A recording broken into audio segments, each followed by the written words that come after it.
Selamat malam Bapak Ibu Saudara sekalian. Kita sungguh bersyukur untuk kesempatan malam hari ini kita dapat bersama-sama untuk masuk di dalam persekutuan doa GRI Bandung. Ini adalah persekutuan doa seri yang terakhir dari doktrin-doktrin Kristen yang sudah kita bahas. Mulai dari hari Senin sampai hari Kamis hari ini. Kita akan mempelajari tentang baptisan Roh Kudus pada kesempatan kali ini. Dan agar kita dapat bersama-sama mengikuti seluruh persekutuan doa ini dengan baik. Bapak Ibu Saudara sekalian, mari saya undang kita semua bangkit berdiri. Kita akan bersatu teduh sejenak.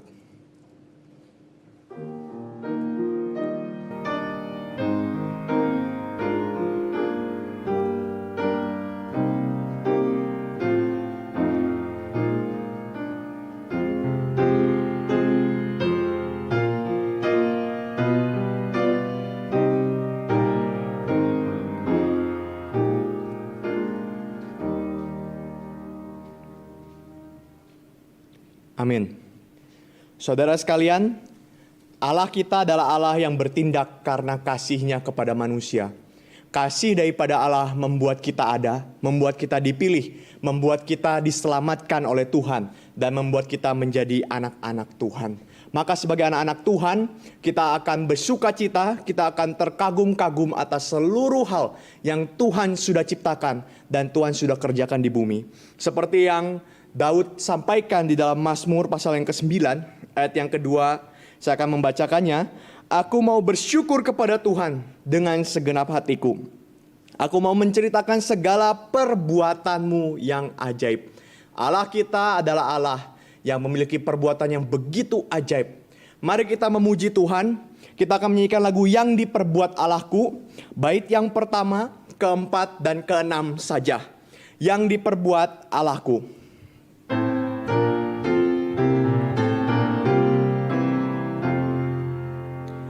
Yang diperbuat Allahku, kebaikan semuanya. Rancangannya tetap teguh, ku berserah padanya. Tuhankulah selamanya, yang ingin ku andalkan. Padanya aku aman. Yang diperbuat Allahku, tak sungkan ku terima. Tetap di mara bahaya pun, terang hidupku Dia. Di waktunya ternyatalah betapa mengagumkan tujuan kasih Tuhan. Yang diperbuat Allahku, peganganku melodi. Bencana maut kemelut, tak risau ku hadapi. Terasalah bangkulannya, tempat hatiku aman. Kuasanya ku andalkan. Mari kita berdoa. Bapa di surga, kami sungguh bersyukur dan berterima kasih karena kami memiliki Allah yang sungguh ajaib perbuatan-Mu. Dari seluruh alam semesta ini, dari seluruh apapun yang Engkau kerjakan, Engkau sungguh membuat manusia bertekuk lutut dan terkagum-kagum melihat perbuatan Tuhan. Terlebih Tuhan mengangkat kami manusia yang begitu hina, begitu celaka, begitu najis di hadapan Tuhan, menjadi anak-anak Tuhan yang siap diberikan seluruh harta warisan kerajaan surga. Betapa kami tidak terkagum-kagum atas pekerjaan Tuhan. Terima kasih Tuhan untuk anugerah-Mu. Kami mau mendengarkan firman-Mu, kiranya Tuhan yang bekerja melalui hamba Tuhan yang menyampaikan, melalui kami semua Roh Kudus bekerja, sehingga firman-Mu itu dipahami, dimengerti oleh kami semua, dan kami menjalankannya. Iman kami bertumbuh kepada Tuhan. Terima kasih Tuhan, terpujilah nama-Mu. Kami juga akan mengangkat doa-doa kami kepadamu. Biarlah Tuhan membuka telinga kepada kami. Biarlah Tuhan menghadapkan wajah-Mu kepada kami. Dan biarlah Tuhan terima doa-doa kami. Dan Tuhan jawab sesuai dengan waktu Tuhan. Terima kasih Tuhan, terpujilah nama-Mu. Di dalam nama Tuhan Yesus Kristus, satu-satunya Tuhan dan Juru Selamat kami yang hidup, kami berdoa. Amin. Saudara sekalian dipersilakan duduk. Kita sungguh bersyukur Tuhan terus memimpin dan memelihara kita sampai saat ini. Dan kasih-Nya yang begitu besar atas kita tidak pernah berhenti. Saudara sekalian, di tengah kondisi apapun, penderitaan, kondisi yang begitu menyakitkan, menyedihkan di dalam hidup kita, satu-satunya pengharapan kita adalah kembali kepada Tuhan. Seperti lagu yang akan segera kita nyanyikan, rohku tenang, Tuhan besertaku. Kita tenang karena ada Tuhan. Bukan karena ada yang lain. Bahkan seluruh harta dunia pun tidak bisa membuat kita tenang. Kecuali Tuhan beserta dengan kita. Rohku tenang, Tuhan besertaku. Kita akan menyanyikan ketiga baitnya. Setelah itu kita akan mendengarkan firman Tuhan yang akan disampaikan oleh Pendeta Jimmy Pardede.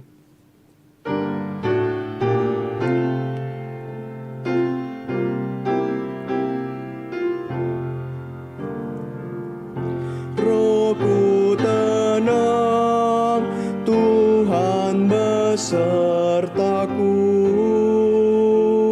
salib susah, sabarku memikul. Ku bersandar karena Ya pimpinku. Hanyalah Dia yang sungguh setia.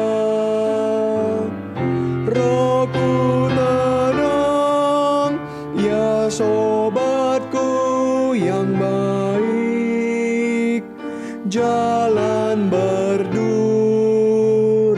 pun ku lewati. Rohku tenang, Ya tanggung bebanku. Pimpinannya tak pernah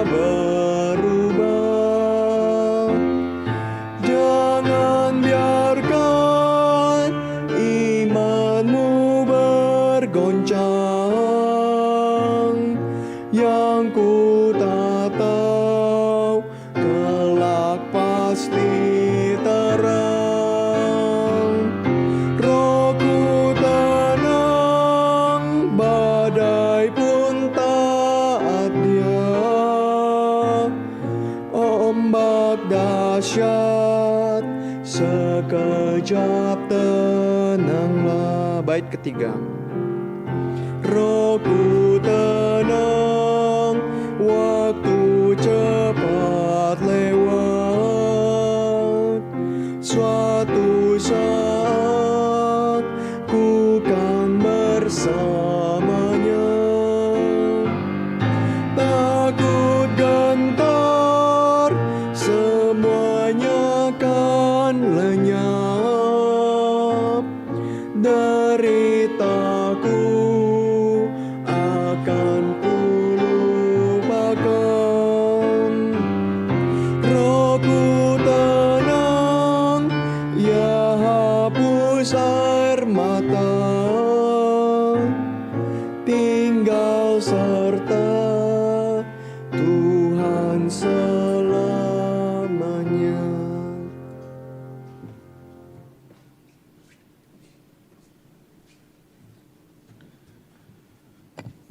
Selamat malam Bapak Ibu sekalian.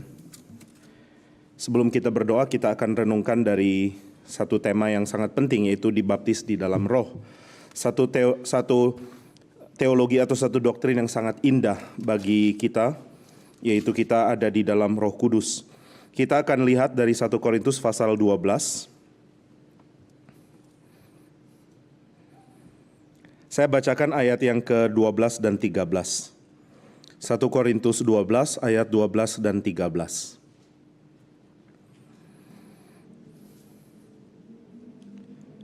Demikian firman Tuhan.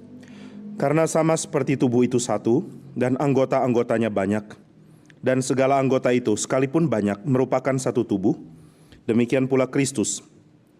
Sebab dalam satu roh kita semua, baik orang Yahudi maupun orang Yunani, baik budak maupun orang merdeka, telah dibaptis menjadi satu tubuh, dan kita semua diberi minum dari satu roh. Mari kita berdoa. Ya Tuhan, kami bersyukur karena kami boleh mengetahui apa yang terjadi pada kami di dalam anugerah Tuhan. Dan kami bersyukur karena kami dapat mengetahui apa yang akan terjadi pada kami di dalam anugerah Tuhan. Terima kasih karena kami milik-Mu saat ini dan kami akan jadi milik-Mu sampai selamanya. Dan kami bersyukur karena Tuhan mau hadir di tengah-tengah kami, sehingga kami boleh menikmati kehidupan di dalam persekutuan, di dalam komunitas suci yang Tuhan sendiri bentuk melalui penebusan Kristus di atas kayu salib. Terima kasih untuk pengertian yang indah yang Tuhan bagikan kepada kami. Dalam nama Tuhan Yesus kami berdoa dan bersyukur. Amin. Saudara sekalian, kita membahas tentang tema dibaptis di dalam roh. Mungkin tema ini harusnya dibahas setelah kita membahas tentang keselamatan. Tetapi saya pikir kita justru akan bahas sekarang karena baru beberapa hari yang lalu kita membahas tentang Tritunggal, bagaimana orang percaya di dalam Kristus dijadikan berbagian di dalam relasi Tritunggal, dan ini akan berlanjut dengan pengertian dibaptis di dalam roh. Jadi kita sudah membahas tentang Allah Tritunggal, tentang kedaulatan Allah, predestinasi, hal-hal yang Tuhan rencanakan untuk kemuliaannya, di mana di dalamnya kita terlibat. Nah, kalau saudara perhatikan, karena kita memulai dari doktrin Tritunggal, maka kita tidak bisa lepas relasi dan komunitas atau relasi dan communion di dalam pengertian Kristen kita. Pengertian ini sangat penting sehingga kita tidak akan lari keluar jalur waktu memahami doktrin-doktrin di dalam kitab suci. Demikian juga dengan doktrin dibaptis di dalam roh. Saudara, baptisan atau dibaptis di dalam roh adalah bentuk baptisan yang sangat-sangat penting. Ini adalah bentuk final dari baptisan, dan kita tidak boleh salah memahami, tidak boleh salah melihat pengertian dari doktrin ini. Nah, biasanya karena kita mungkin kurang kaitkan antara Tritunggal dengan doktrin-doktrin lain, sehingga kita seringkali memperlakukan setiap doktrin itu sebagai sesuatu yang akan dialami oleh saya secara personal, pribadi. Dan tidak salah, memang kita semua harus mengalami secara pribadi pertobatan, iman, pengenalan akan Tuhan, dan juga kehidupan kudus tentu kita harus alami. Tapi pengertian ini tidak boleh dilepas dengan pengertian komunal, hidup bersama-sama. Saya ambil contoh. Mungkin banyak dari kita yang menafsirkan dibaptis di dalam roh sebagai sesuatu yang dialami secara personal, dan gejalanya juga dinikmati atau dialami secara personal. Sudahkah kamu dibaptis dalam roh?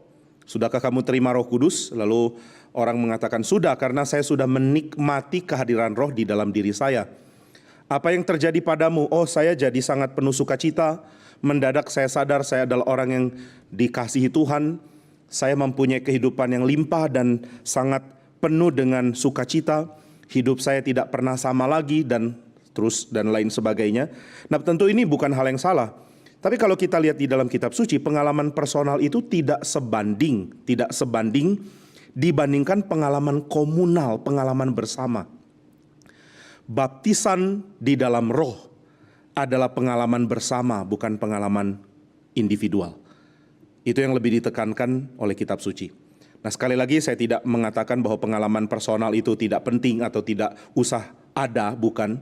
Tapi pengalaman komunal itu harus menjadi tujuan berikutnya setelah seseorang mengalami penebusan dan juga iman kepada Kristus. Nah, jadi saudara sekalian, kita akan bahas apa itu apa itu baptis di dalam roh, dan kita akan soroti dari sudut pandang kitab surat Korintus. Saya akan juga lihat dari Yohanes.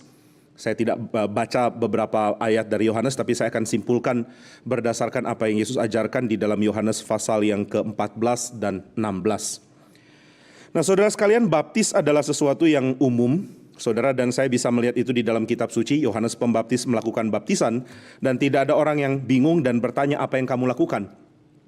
Orang Yahudi bertanya kepada Yohanes Pembaptis, mengapa kamu membaptis? Mereka tidak tanya kepada Yohanes Pembaptis, apa yang kamu lakukan? Apa yang kamu perbuat? Kami nggak ngerti, kenapa kamu siram air ke orang-orang itu?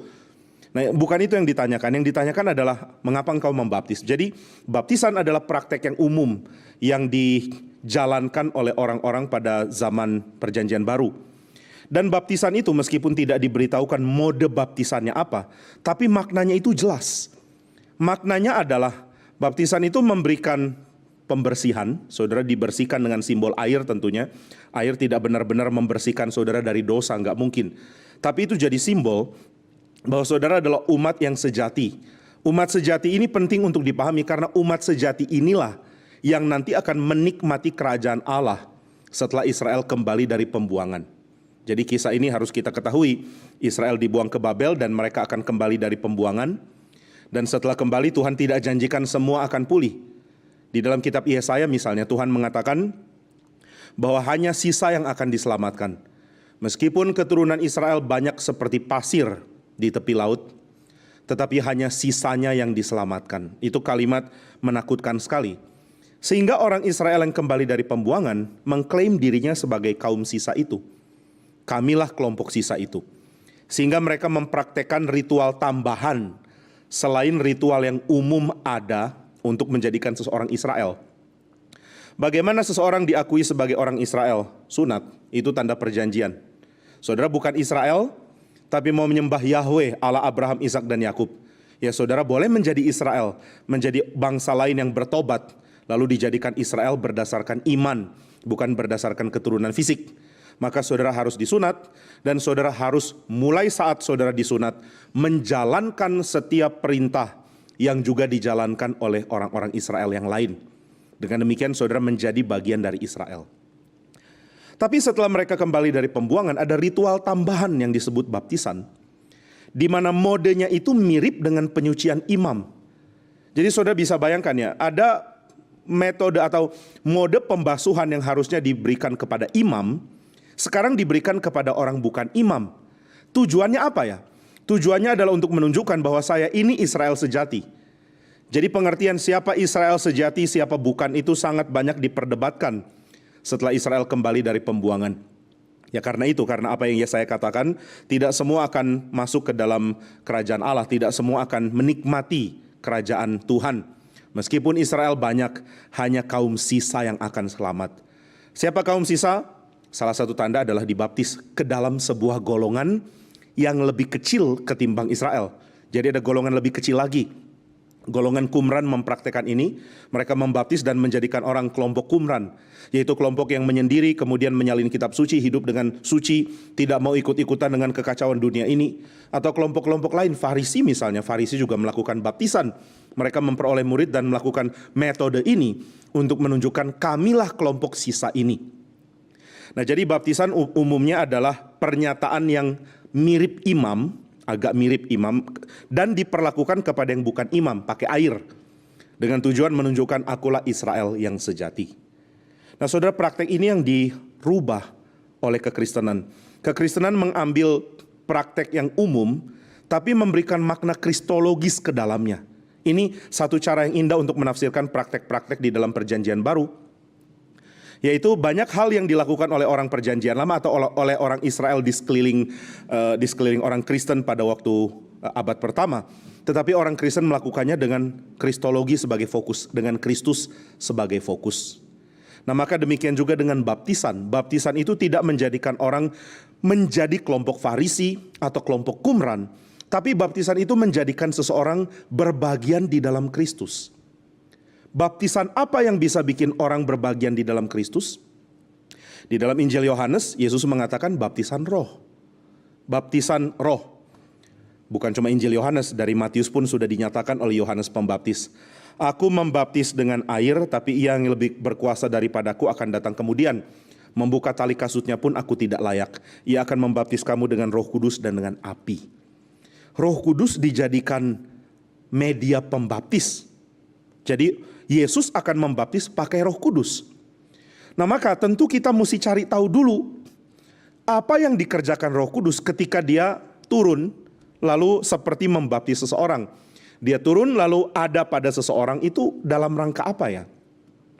Dan saudara dan saya tidak boleh pakai pengertian umum di gereja atau pengertian umum yang kita pahami tanpa menyelidiki kitab suci baik-baik.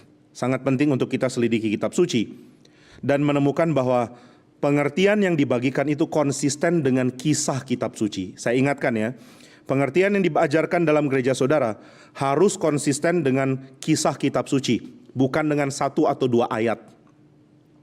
Karena begitu banyak orang akan kutip 1-2 ayat dan mengatakan teorinya sebagai teori Alkitabiah karena ada dukungan dari 1 atau 2 ayat. Tapi saudara, dukungan 1-2 ayat itu tidak ada gunanya kalau kita tidak lihat seluruh kisah. Maka ketika saudara membaca Alkitab, jangan baca ini sebagai kumpulan ayat. Saudara harus baca ini sebagai satu pengajaran yang utuh, disampaikan dengan argumen yang utuh, atau disampaikan dengan cerita yang panjang. Dan kita harus ambil pengertian dari semua itu. Jangan cuma kutip 1-2 ayat. Perlu saya ingatkan bahwa tidak ada di dalam sejarah gereja ya, tidak ada ajaran bidat Kristen yang tidak kutip Alkitab. Semua ada kutipan. Tidak ada ajaran bidat yang tidak punya ayat untuk dipakai.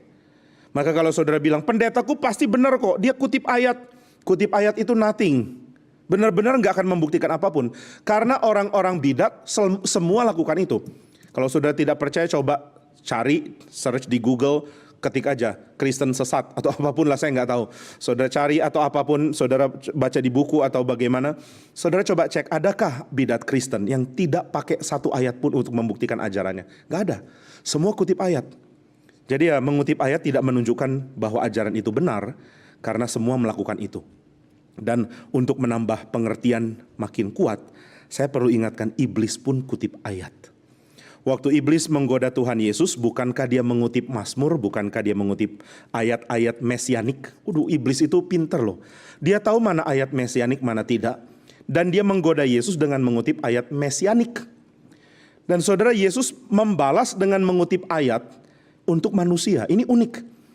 Iblis kutip ayat mesianik. Kalau benar kamu sesuai dengan apa yang dikatakan di Alkitab, engkau tidak akan dibiarkan tersandung pada batu, dan lain-lain. Yesus mengutip ayat untuk manusia, untuk Israel di Ulangan. Yesus mau menjalankan tugasnya di bumi ini sebagai orang Israel yang taat sebagai umat Tuhan. Iblis mau dia membuktikan dia anak Allah. Tapi herannya dia lebih suka membuktikan bahwa dia adalah umat yang setia. Ini merupakan tema indah dari perdebatan, nggak terlalu bisa dibilang perdebatan ya, karena iblis ngomong, Yesus ngomong, dan iblis setelah itu langsung berhenti. Ya, antara percakapan antara Tuhan Yesus dan setan. Setan pakai ayat-ayat Mesias, Yesus kutip ayat-ayat untuk umat, untuk Israel. Ini penting untuk kita pahami. Jadi iblis pun kutip ayat. Maka kalau saudara bilang pendetaku kutip ayat pasti benar, langsung saya ingatkan, iblis juga kutip ayat, dan itu tidak menjadikan dia benar. Nah maka saudara sekalian, kita harus mengerti apa yang Alkitab ajarkan secara lebih global, bukan cuma 1-2 ayat. Dan kita mesti lihat apa yang Roh Kudus kerjakan waktu dia turun dan hingga pada manusia. Adakah kisah-kisah di Alkitab yang menyatakan Roh Kudus turun pada manusia? Ada. Dan semua ini selalu berkait dengan penyertaan Tuhan lewat 3 hal. Hanya 3. Yang pertama itu Roh Kudus turun dalam rangka bait suci mau didirikan atau kemah suci. Roh Kudus penuhi orang yang berkait dengan pembangunan kemah suci. Lalu Allah sendiri penuhi kemah suci di zaman Musa, atau di dalam kitab Raja-Raja Allah sendiri penuhi bait suci. Bait suci penuh kemuliaan Tuhan ketika diinaugurasi oleh Salomo. Jadi Roh Kudus hadir dalam rangka pembangunan kemah suci atau bait suci. Kenapa kemah suci dan bait suci waktu mau dibangun harus dilakukan dengan Roh Kudus hadir? Karena kemah suci dan bait suci menyatakan kehadiran Tuhan di tengah-tengah umat. Umat Tuhan mau hadir di tengah-tengah umat. Nah lalu yang kedua, Roh Kudus itu hadir, turun hingga pada pemimpin Israel. Dan tujuan Roh Kudus hingga pada pemimpin Israel itu satu, yaitu untuk menyatukan seluruh umat. Jadi Roh Kudus turun berkait dengan kemah suci atau bait suci, ini menggambarkan kehadiran Tuhan. Yang kedua, Roh Kudus turun pada pemimpin Israel, entah itu beberapa hakim, atau itu Saul, atau itu Daud. Tetapi tidak, saudara lihat ya, roh Tuhan hadir, tapi tindakan orang-orang yang tidak setia membuat Roh Kudus undur dari hakim ataupun dari Saul. Roh Kudus tidak undur dari Daud, dan Roh Kudus akan diberikan kepada anak Daud dan tidak akan pernah undur dari anak Daud, yaitu Yesus. Dan Alkitab mengatakan Yesus memberikan Roh Kudus yang diberikan pada dia untuk kita.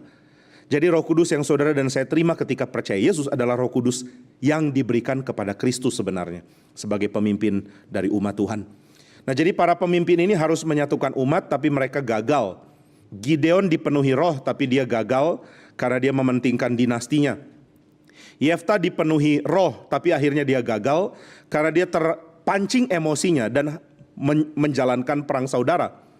Demikian juga Simson dipenuhi roh, tetapi orang Israel tidak mau ikut dia. Ini hal yang unik ya, saudara. Waktu Simson dikejar oleh orang Filistin, dia sembunyi di sebuah gua milik daerah Yehuda. Lalu orang Yehuda lebih pilih untuk serahkan Simson kepada tangan orang Filistin ketimbang berperang bersama Simson lawan orang Filistin. Ya, kita tahulah Simson bukan orang yang baik. Dia banyak sekali mengkhianati etika yang baik. Tetapi hal pertama yang bikin Tuhan undur dari Israel adalah Israel biarkan Simson bertarung sendiri. Saudara boleh baca kisah Simson. Gak pernah ada kejadian di mana dia bertarung bersama Israel. Dia kerja sendiri, yang lain gak mau ikut. Yang lain cari damai, yang lain cari aman. Biar kamu aja yang perang, kami gak usah. Maka Roh Kudus tidak berkati Israel pada waktu itu. Tapi setelah itu Simson pun tidak bisa mempertahankan komitmennya dengan dia membuka rahasia nazarnya, dan setelah itu Tuhan undur dari dia. Nah, rahasia dia sebagai orang nazir, dan sesudah itu Roh Kudus undur dari dia. Demikian juga Saul menjadi sangat ingin untuk mempertahankan tahta dan curiga kepada semua orang, maka Roh Kudus pun undur dari dia. Tapi saudara perhatikan, Roh Kudus undur dari Saul setelah Saul menolak untuk menjalankan pekerjaan Tuhan. Kesombongan dia mempertahankan tahta dan lain-lain, seperti masih Tuhan toleransi. Tapi ketika dia melanggar hal yang dikuduskan oleh Tuhan, yaitu dia harus menghancurkan semua orang Amalek, dia tidak lakukan, Roh Kudus langsung undur. Nah, ini yang kita bisa lihat di dalam kitab suci mengenai hadirnya Roh Kudus. Maka hadirnya Roh Kudus berkait dengan yang pertama, Tuhan mau hadir di tengah-tengah Israel, maka Roh Kudus hadir untuk mengerjakan itu. Yang kedua, Tuhan mau menyatukan Israel dan Roh Kudus hadir dalam rangka itu. Yang ketiga, Roh Kudus berbicara kepada kita melalui para nabi.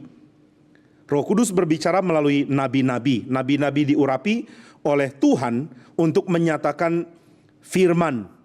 Maka Roh Kudus hadir untuk mengaitkan pengertian firman di sorga dengan bumi.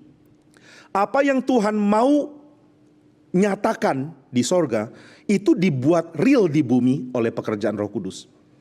Jadi Roh Kudus mempersiapkan kehadiran Allah atau menyatakan kehadiran Allah. Roh Kudus menyatukan umat.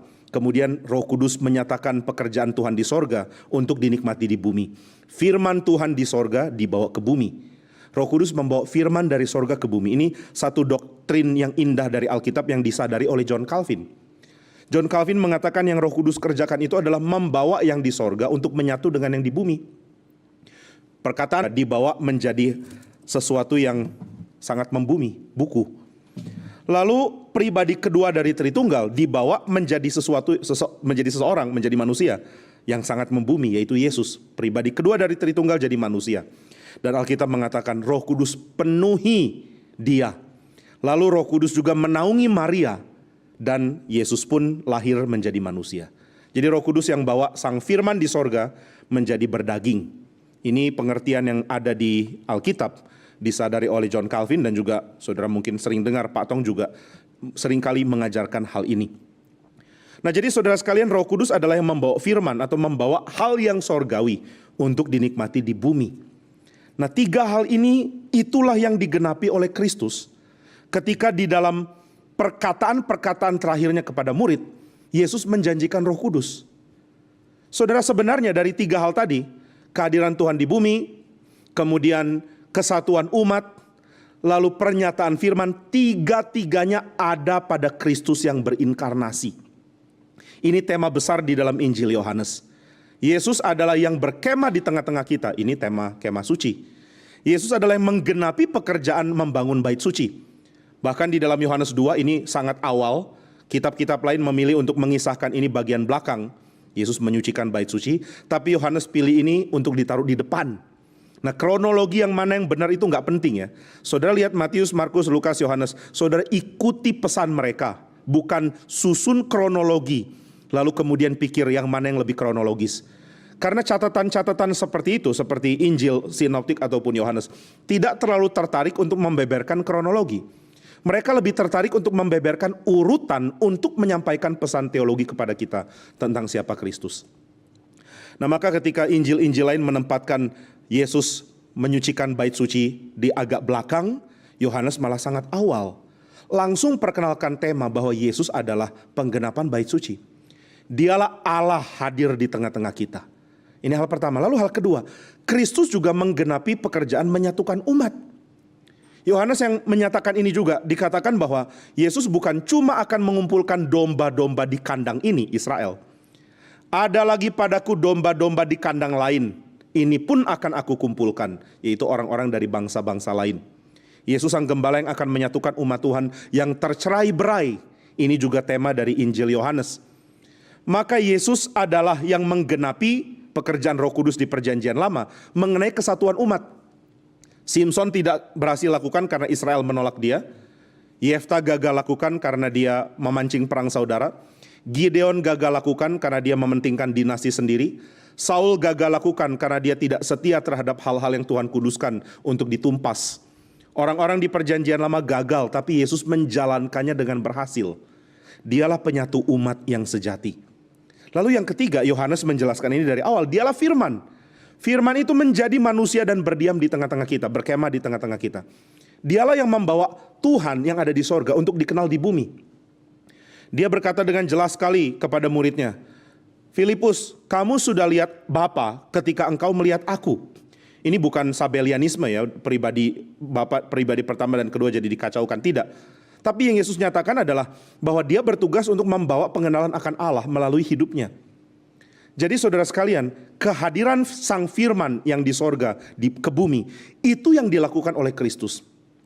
Dan kehadiran Kristus, penyatuan umat, pernyataan sorgawi di tengah-tengah umat, itulah yang dinikmati oleh murid-murid. Saudara, kehadiran Yesus tidak dinikmati oleh Israel, hanya kelompok murid-murid. Dan Injil Yohanes menjelaskan keakraban antara Yesus dan murid-murid. Di dalam Injil Yohanes kita mengetahui bahwa beberapa orang ikut Yesus setelah Yohanes mengatakan inilah anak domba Allah yang menghapus dosa dunia. Lalu beberapa mengikuti. Yesus menengok ke belakang dan tanya, siapa yang kamu cari? Dan mereka langsung ngomong, di mana engkau tinggal guru? Yesus mengatakan mari ikut. Dan mereka melihat tempat Yesus tinggal, kemudian setelah itu mereka pun tinggal bersama-sama dengan Yesus. Ini komunitas yang akrab sekali loh. Komunitas yang dekat, ini bukan kumpulan besar yang saling tidak kenal. Ini bukan gereja besar, ini bukan mega church. Ini adalah komunitas yang saling kenal, yang sangat dekat. Kemudian banyak perkataan-perkataan sangat mengharukan yang dibagikan oleh Injil Yohanes. Komentar dari Injil Yohanes adalah seperti Yesus mengasihi mereka. Demikian Yesus mengasihi mereka sekarang dan akan terus mengasihi mereka sampai kesudahan zaman. Wah, kalimat yang mengharukan. Yesus hadir di tengah-tengah murid-murid dan memberi berkat kepada komunitas itu. Saudara, saya seringkali mendengar orang bersaksi, saya menikmati kehadiran Tuhan, saya menikmati Tuhan hadir, saya menikmati individu. Tapi saudara, kehadiran Tuhan itu bukan cuma untuk individu merasa sejahtera. Kehadiran Tuhan itu akan membawa komunitas yang damai. Komunitas itu kunci ya. Maka kalau saudara terus tafsirkan kehadiran Tuhan dengan pengalaman individual, pengalaman personal, tidak heran berita Alkitab itu tidak nyambung dengan pergumulan kita. Dan kita menyalahkan Alkitab dan akhirnya kita lebih senang dengar khotbah dengan tafsiran yang menyentuh saya secara pribadi, tapi tidak menjelaskan Alkitab kepada saya. Orang Kristen sejati adalah orang yang sangat bergairah dan juga sangat bersuka cita kalau Alkitab dijelaskan pada dia. Orang Kristen palsu adalah orang yang senang dengar khotbah untuk membuat apa yang dari dulu dia sudah sukai menjadi terkonfirmasi. Apa yang saya senang di konfirmasi pengkhotbah, saya senang. Itu orang Kristen palsu. Orang Kristen sejati menyenangi ketika Alkitab makin menjadi terang melalui apa yang dikhotbahkan ataupun dia baca atau dia pelajari. Orang senantiasa ingin tahu apa yang Alkitab katakan adalah orang yang mencintai Tuhan. Nah, maka saudara sekalian, keinginan kita untuk mengenal Tuhan tidak boleh lepas dari kitab suci. Dan ini yang Allah nyatakan melalui pengajaran di kitab suci. Yaitu bahwa Tuhan hadir untuk memberikan komunitas yang penuh damai. Tuhan hadir untuk memberkati seluruh Israel, bukan cuma Musa. Waktu Tuhan nyatakan diri kepada Musa di semak yang terbakar, Tuhan tidak mengatakan, Musa, engkau akan mengalami pengalaman ini terus-terus dalam hidupmu. Tidak. Tuhan mengatakan, sekarang pergi kepada Israel, I love them. Aku mencintai mereka, aku mengasihani mereka, dan aku ingin mereka mendapatkan pengenalan akan siapa aku. Maka saudara sekalian, yang Tuhan perhatikan itu Israel, bukan cuma Musa. Dan Musa Tuhan perhatikan sebagai bagian dari Israel. Jadi kehadiran Tuhan itu dinikmati komunitas, bukan dinikmati oleh aku. Kehadiran Kristus itu bukan cuma dinikmati oleh Petrus, kemudian Petrus dan Yesus berdua terus main catur atau apa, enggak. Tetapi seluruh murid menikmati kehadiran Kristus. Dan bayangkan betapa menakjubkannya pengalaman hidup bersama dengan Yesus. Saya terus penasaran, apa ya yang mereka ceritakan setelah makan misalnya, mereka ngomong apa ya? Adakah mereka bicarakan hal-hal yang ringan? Pernahkah mereka bikin lelucon lalu tertawa bersama-sama? Saya nggak tahu, karena nggak alami. Nanti sampai surga baru tanya, Petrus dulu waktu masih melayani bersama Yesus, lelucon nggak? Saya juga penasaran, nanti tanya ya. Leluconnya tentu bukan lelucon yang kacau, kalau ada tentu lelucon yang sangat menyindir dosa dan juga kebobrokan orang-orang supaya mereka bertobat. Kira-kira gitu ya. Nah, maka saudara sekalian, Tuhan hadir dan ada komunitas yang penuh dengan kelimpahan terbentuk. Tuhan hadir dan ada sekelompok manusia yang hidupnya berubah secara komunal, bukan cuma secara individual. Hidupnya berubah secara komunal karena kehadiran Tuhan. Kehadiran Tuhan tidak hanya menyentuh 1-2 orang, kehadiran Tuhan menyentuh sebuah komunitas. Saya nggak pernah lupa seruan dari seorang bernama Leonard Ravenhill ketika dia ditanya, Yohanes Pembaptis lakukan mujizat apa? Dia mengatakan Yohanes Pembaptis membangkitkan bangsa mati melalui berkhotbah kepada murid-muridnya. Jadi siapa menikmati kehadiran Tuhan? Komunitas. Maka saudara coba singkirkan semua spiritualitas individu sebagai sesuatu yang berkait dengan pengalaman kristologi atau pengalaman menikmati Roh Kudus. Pengalaman mengenal Tuhan, bukan pengalaman individual lalu berhenti sampai situ. Pengalaman mengenal Tuhan adalah pengalaman yang akan di-share, dibagikan dan dinikmati di dalam sebuah komunitas. Maka Yesus hadir di tengah-tengah murid. Yesus berbicara kepada mereka dalam pengajaran-pengajaran yang indah. Yesus berkhotbah kepada orang-orang dengan disaksikan para murid. Yesus memberikan ajaran oleh orang-orang Israel pada waktu itu. Yesus mengajar mereka dengan kuasa, tidak seperti pemimpin-pemimpin agama mereka. Yesus menyampaikan berita-berita yang penuh dengan sukacita dan kontroversial. Saudara, waktu Yesus bercerita, dia memakai perumpamaan. Banyak orang berpikir perumpamaan adalah cara untuk membuat khotbahnya sederhana. Bukan. Perumpamaan lebih rumit daripada non-perumpamaan. Perumpamaan diberikan untuk sindir orang-orang dengan keras sekali. Sehingga siapa yang menyadari arti perumpamaan, dia akan bertobat karena dia sadar dia sedang disindir dengan sangat keras. Salah satu ajaran dari seorang bernama Alasdair MacIntyre. Dia mengatakan bahwa ketika orang membaca sebuah kisah, dia akan belajar begitu banyak karena kita memang adalah makhluk yang terbiasa hidup di dalam kisah. Saudara hidup di dalam kisah hidup saudara, dan saudara akan lebih kena ketika saudara mendengar kisah. Kisah jauh lebih kuat daripada ajaran-ajaran yang bersifat sangat kuat secara argumen. Kisah jauh lebih menusuk. Maka saudara, Yesus mengisahkan tentang perumpamaan, dan tiba-tiba pendengarnya mau bunuh dia. Dan saudara bisa rasakan bagaimana komunitas itu tergoncang ketika mengalami Yesus sendiri mengatakan dia akan dibunuh. Ini benar-benar menakutkan. Mari kita pergi ke Yerusalem dan engkau akan lihat anak manusia dibunuh di sana, tapi pada hari yang ketiga dia akan bangkit. Murid-murid mengalami kegalauan yang besar. Sampai Yerusalem mereka benar-benar ketakutan ketika Yesus sendiri menyatakan bahwa dia benar-benar akan mati. Dan ketika dia sudah ditangkap, lalu dia diadili, semua melarikan diri. Komunitas ini seperti bubar. Tapi saudara, di dalam Yohanes pasal 14 dan 16, sebelum Yesus diambil dari mereka, dia sudah mengatakan, aku akan diambil dari kamu. Dan setelah itu aku akan kembali untuk sementara. Kamu akan sedih, tapi sebentar lagi kamu akan bersuka cita. Namun setelah itu aku akan diambil dari kamu. Jadi saudara, yang dibutuhkan oleh umat Tuhan adalah pengalaman ada Tuhan hadir. Saudara dan saya perlu pengalaman kehadiran Tuhan. Bukan pengalaman individu kita, tapi pengalaman komunitas kita. Maka di sini kita mengasumsikan harus ada komunitas. Lalu yang kedua, komunitas itu harus mengalami kehadiran Tuhan. Kalau tidak demikian, kehidupan saudara dan saya akan selalu kering dan tak bermakna. Ini pengertian penting sekali. Kalau kita selidiki hidup lalu mengatakan, saya rasa hidup nggak bermakna. Saya rasa tidak ada makna, tidak ada arti, saya kok seperti gelap, saya tidak ada pengharapan apa-apa, saya merasa sangat sedih, saya perlu dihiburkan, saya perlu dikuatkan. Saudara, salah. Yang saudara perlukan adalah komunitas di mana Tuhan hadir. Tuhan hadir untuk dinikmati sebuah komunitas, bukan dinikmati orang per orang secara individu di kamarnya. Maka saudara sekalian, kehadiran Tuhan dan komunitas yang menikmatinya adalah syarat mutlak untuk manusia punya damai. Manusia bisa punya damai sejahtera bukan karena Tuhan hadir menghibur dia sendirian di kamar. Manusia mendapatkan damai sejahtera karena Tuhan hadir di tengah-tengah komunitasnya. Maka pertanyaan pertama adalah, saudara sudah punya komunitas? Adakah tempat di mana saudara mengatakan, saya senang ada di sini? Lalu pertanyaan kedua, apakah Tuhan alasan saudara senang?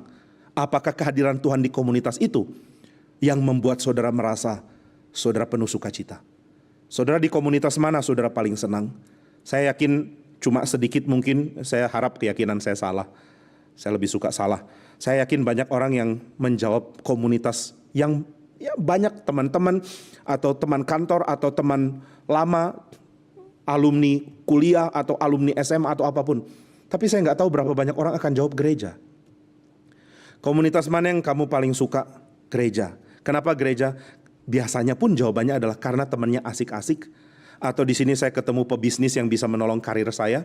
Atau di gereja saya ditolong, orang gereja baik-baik, suka mengasihi, sehingga saya tertolong di gereja. Aku suka gereja karena di sini perekonomianku akan dibantu. Saudara, itu semua jawaban gak ada gunanya. Jawaban yang paling penting adalah karena Tuhan memutuskan hadir di tengah-tengah umatnya, dan umatnya itu gereja. Aku menyenangi komunitas ini karena Tuhan hadir di sini. Nah, itulah yang dinikmati murid-murid. Tuhan tidak panggil cuma satu orang untuk mendampingi dia jadi partnernya. Tuhan panggil sebuah komunitas. Dan Tuhan mengatakan komunitas ini akan menyebar sampai kemana-mana. Bangsa-bangsa akan ditaklukkan, kerajaan-kerajaan akan ditaklukkan, dan komunitas ini akan menyebar ke seluruh bumi. Wah saudara, itu janji yang ada di Matius benar-benar kuat. Jadikan semua bangsa murid.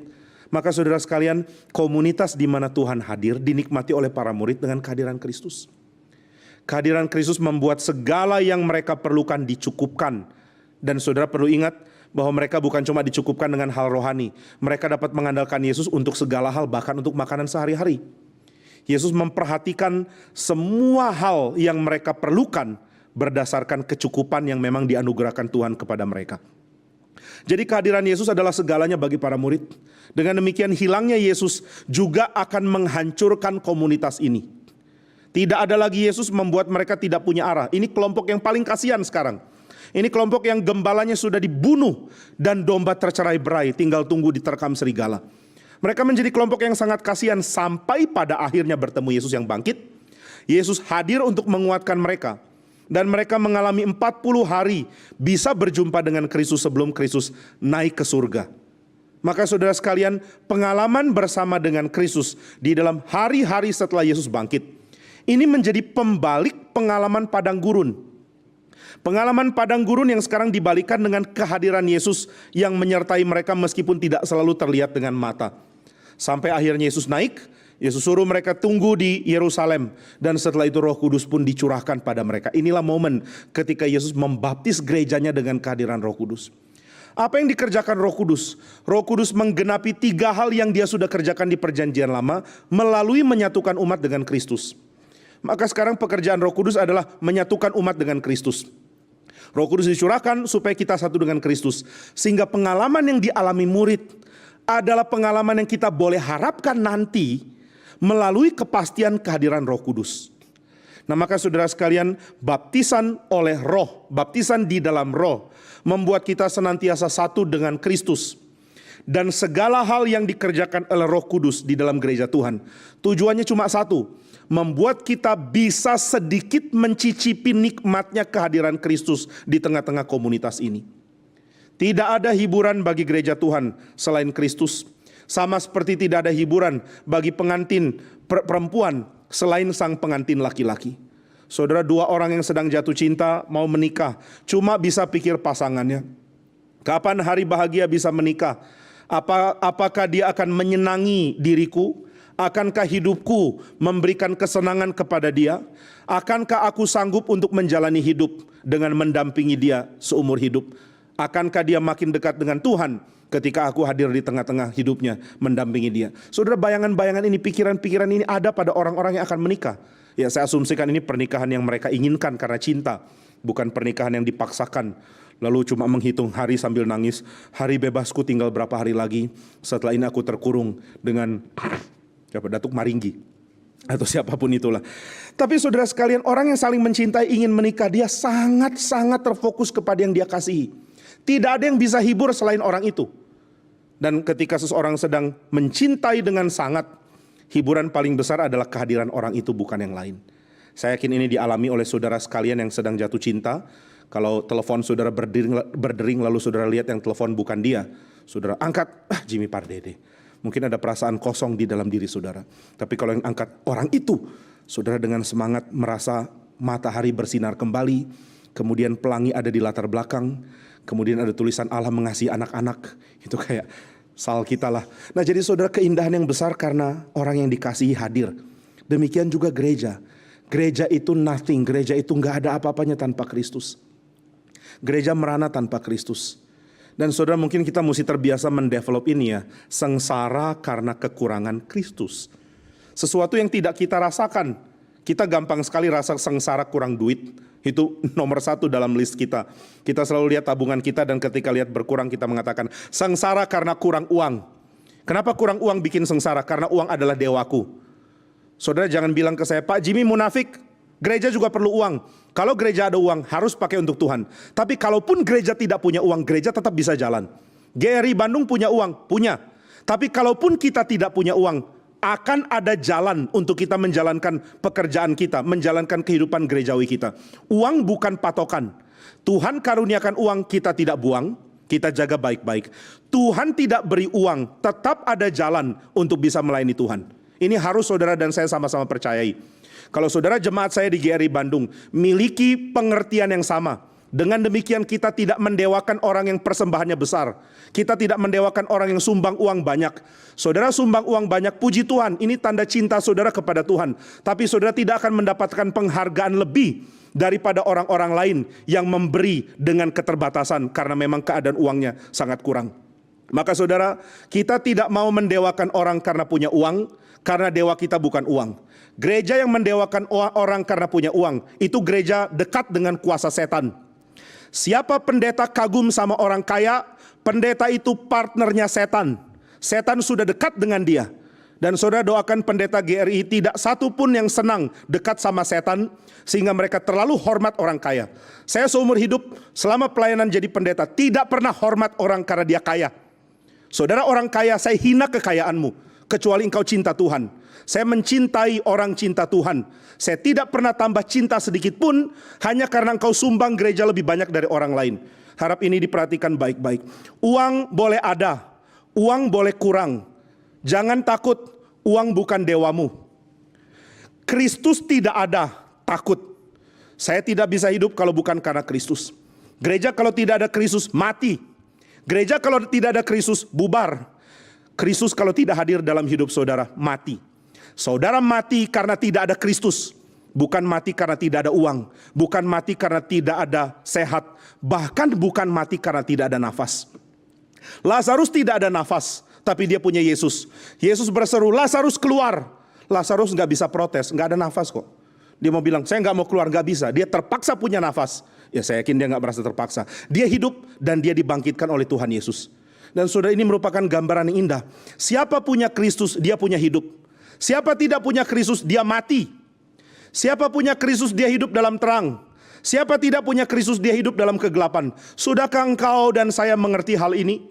Sudahkah gereja mengerti hal ini? Tanpa Kristus engkau mati. Maka saudara sekalian, gereja sangat sengsara tanpa Kristus. Gereja perlu Kristus. Dan selama saudara tidak mencintai Kristus, saudara mati. Selama saudara mencintai yang lain lebih dari Kristus, engkau sedang mati. Harap ini disadari.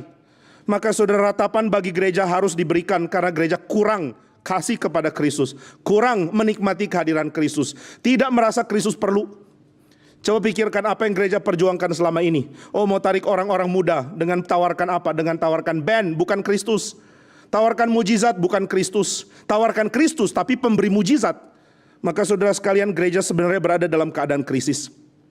Saya tidak tahu apakah saudara sadar ini atau tidak.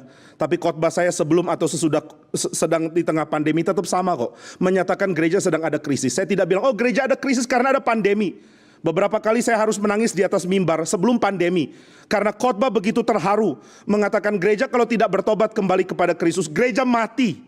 Bukan karena COVID, karena nggak ada Kristus. Dan khotbahnya nggak berubah meskipun sekarang. Maka saudara sekalian, mari kita sadari hal ini. Yesus memberikan janji yang besar sekali. Aku tidak mungkin meninggalkan engkau, karena engkau akan mati tanpa aku. Dan gereja akan mengatakan, Tuhan, kami tidak bisa hidup tanpa engkau. Kami mati tanpa engkau. Dan Yesus mengatakan, aku akan mengirimkan penghibur yang lain, yang sama dengan aku, Allos Parakletos.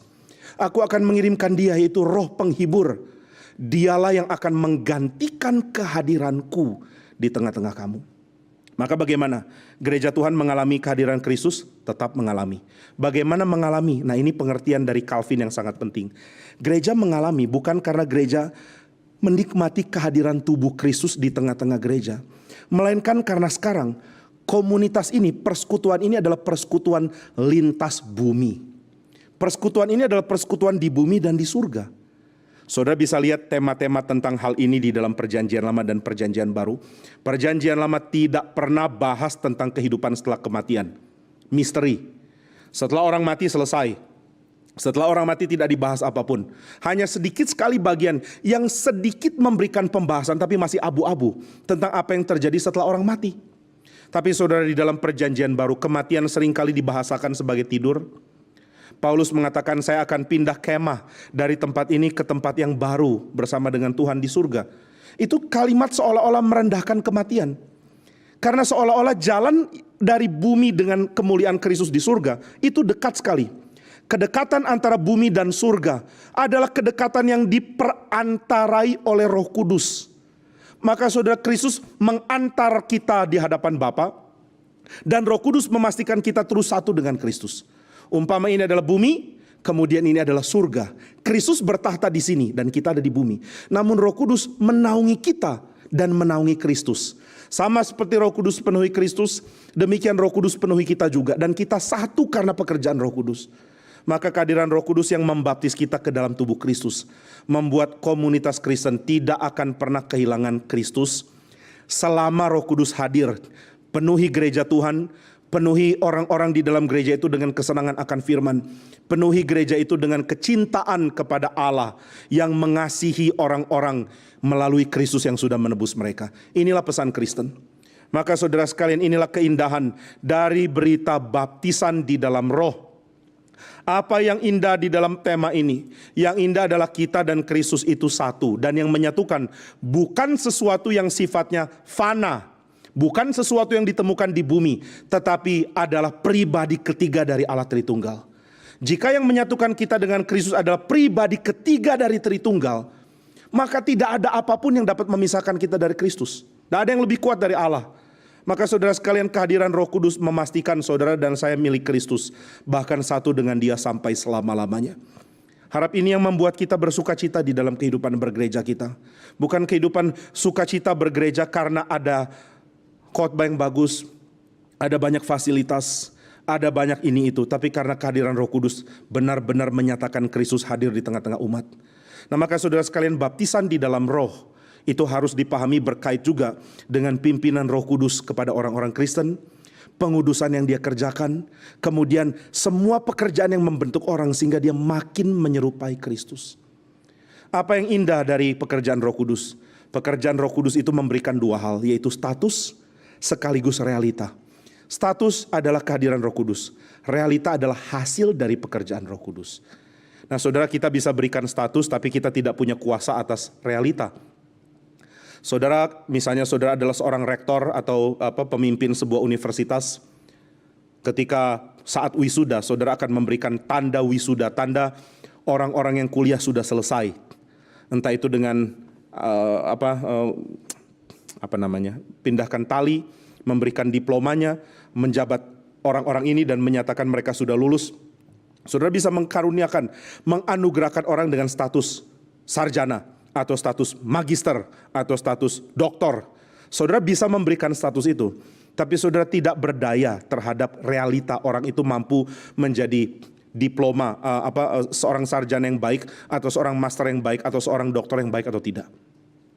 Dan dunia kita punya pendidikan terlalu pragmatis sehingga kita tidak melihat tuntutan akademik dijalankan oleh orang-orang yang sudah punya gelar. Yang dijalankan adalah tuntutan praktis terus. Setelah lulus ngapain? Mau kerja. Kerja untuk apa? Untuk dapat uang. Masih belajar nggak? Enggak, saya sibuk cari uang. Maka tuntutan akademisnya mungkin dikhianati setelah orang itu sadar bahwa dia harus terjun untuk cari uang saja. Nah, tapi saudara tidak punya kuasa untuk itu. Ketika saudara sudah luluskan orang, tuntutan akademik yang harusnya ada pada orang itu sebagai seorang sarjana atau magister atau seorang master atau seorang doktor, itu tidak bisa saudara jamin. Pemberi status tidak punya kuasa untuk memberikan kepastian status itu akan dijalankan secara real. Tidak demikian dengan Roh Kudus. Roh Kudus hadir karena diberikan oleh Kristus kepada gereja, sehingga Roh Kudus menjadikan kita milik Kristus. Kita adalah orang Kristen, kita adalah anak-anak Allah karena iman di dalam Kristus. Di dalam satu roh kita semua, baik orang Yahudi maupun orang Yunani, telah dijadikan satu. Kita semua diberi minum dari satu roh, kita jadi satu di dalam Kristus. Jadi kita menjadi orang Kristen, kita menjadi Kristus kecil. Dan kita adalah orang-orang yang Tuhan sudah tentukan, ini kita sudah bahas kemarin, untuk menjadi serupa dengan Kristus. Kita akan makin serupa dengan Dia karena kita secara status sudah diberikan. Kita adalah satu dengan Kristus. Kita adalah orang-orang Kristen. Lalu bagaimana dengan realita? Saudara dan saya belum mirip Kristus. Tapi Roh Kudus tidak akan gagal kerjakan ini. Saudara akan dibentuk makin lama makin mirip Kristus. Makin mirip Kristus, makin mirip Kristus. Dan ini hal yang indah sekali. Makin mirip Kristus, itu tidak mungkin gagal dikerjakan Roh Kudus. Kalau saudara lihat orang-orang di sekitar saudara dan mengatakan gerejaku punya jemaat yang tidak kudus-kudus amat, saudara harap sadar satu hal, Roh Kudus akan jaga orang-orang percaya ini untuk bertumbuh di dalam Tuhan. Waktu saudara melihat diri dan mulai mengoreksi diri, sepertinya saya belum ada di dalam level yang tepat, saya belum mirip Kristus. Saudara harus sadar satu hal, Roh Kudus bekerja di dalam hidup saudara untuk menjadikan saudara mirip Kristus. Bagaimana dia lakukan? Dengan komunitas yang tunduk kepada firman. Dengan komunitas yang senantiasa terpapar firman. Dari situ saudara sadar, Tuhan Yesus akan makin diwujudkan di tengah komunitas ini melalui pekerjaan Roh Kudus. Ini yang sangat kita inginkan. Sehingga di tengah keadaan apapun saudara dan saya akan melihat bahwa Kristus dinyatakan oleh komunitas ini loh. Inilah kelompok orang yang akan menikmati Kristus karena kehadiran Roh Kudus. Dan tidak ada yang lebih indah dan lebih baik bagi gereja Tuhan selain kehadiran Kristus. Maka mari kita doakan terus supaya Tuhan beranugerah mengizinkan gereja Tuhan menikmati sang pengantin prianya. Menikmati cintanya dengan kehadiran Roh Kudus yang menyatukan kita dengan yang kita cintai, yaitu Kristus.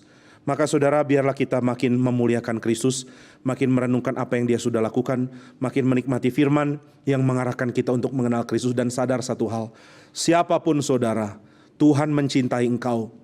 Bukan karena status yang engkau miliki, bukan karena engkau terpandang di masyarakat, bukan karena intelektualitasmu tinggi, bukan karena hartamu banyak. Tuhan cinta engkau, entah orang kaya atau orang miskin, entah engkau pintar atau bodoh, entah engkau orang terkenal di masyarakat atau engkau bukan siapa-siapa. Tuhan mencintai engkau, dan tanda cinta itu adalah pekerjaan Roh Kudus di tengah komunitas di mana engkau sekarang berada, yaitu gereja. Gereja adalah tanda cinta Tuhan mau membentuk kita menjadi mirip Kristus. Maka biarlah kita menikmati kehadiran gereja Tuhan yang Tuhan pakai untuk menjadikan kita satu di dalam Kristus.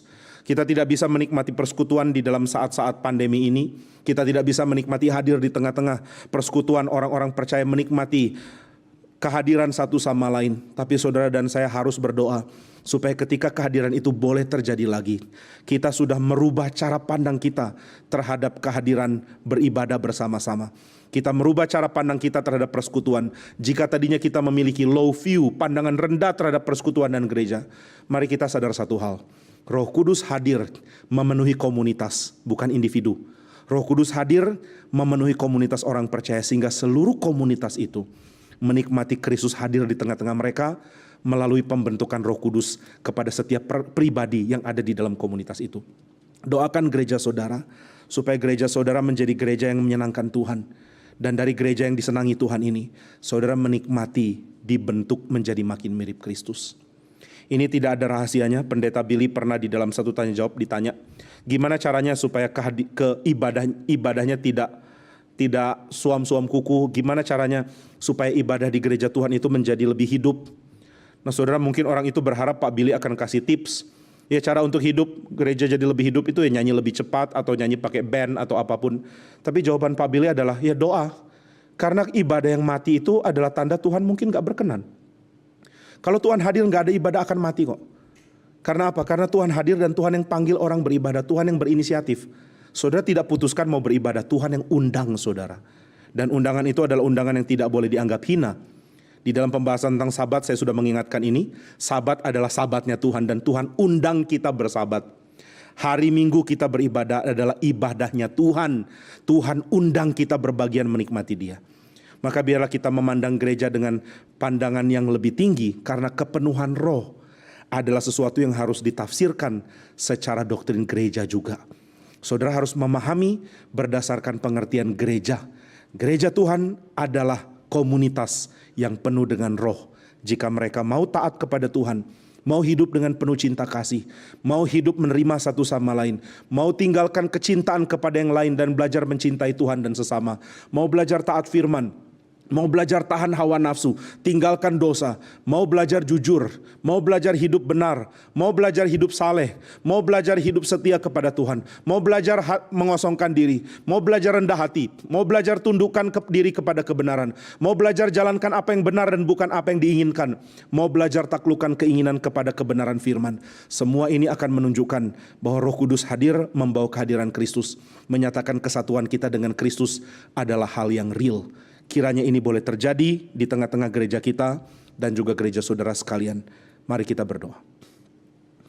Ya Bapa di surga, kami mohon anugerah-Mu supaya kami yang sudah dibaptis di dalam roh disatukan dengan Kristus, boleh menikmati kehadiran Kristus. Kami mohon supaya Tuhan berkati kami sehingga kami tidak lihat apapun lagi selain Kristus yang menjadi hal yang mengagumkan kami. Dan kami boleh melihat bahwa ini akan terwujud di dalam persekutuan kami dengan orang-orang yang juga mengagumi Kristus dan mengasihi Dia. Tuhan, berikanlah kami komunitas ini, karena komunitas ini milik-Mu. Gereja adalah milik-Mu. Berikanlah kami ya Tuhan, gereja yang mencintai Tuhan, dan jadikan kami orang yang juga berbagian mencintai Tuhan di tengah-tengah komunitas yang mencintai Tuhan. Kami tahu komunitas ini adalah komunitas yang sangat lemah karena terdiri dari orang-orang lemah. Namun kami tahu komunitas ini adalah komunitas yang penuh pengharapan karena Roh Kudus ada di tengah-tengah kami. Kami bersyukur untuk kehadiran Roh Kudus yang menjadikan kami satu dengan Kristus. Dan kami mohon anugerah-Mu supaya kami boleh terus dibentuk makin mirip Kristus. Terima kasih untuk ajaran dan pengertian indah yang membuat kami melihat diri kami dengan sebenar-benarnya. Yaitu diri yang mulia dan bahagia di tengah-tengah komunitas yang dicintai Tuhan Yesus dan yang mencintai Tuhan Yesus. Terima kasih ya Tuhan, dalam nama Tuhan Yesus kami amin. Saudara, sebelum kita sama-sama berdoa, mari kita nyanyikan kembali lagu yang tadi kita nyanyikan, yaitu Tunjukkan Jalan-Mu, oh Tuhanku. Kita nyanyikan bait yang pertama. Tunjukkan jalan-Mu, oh Tuhanku. Kita nyanyikan bait yang pertama.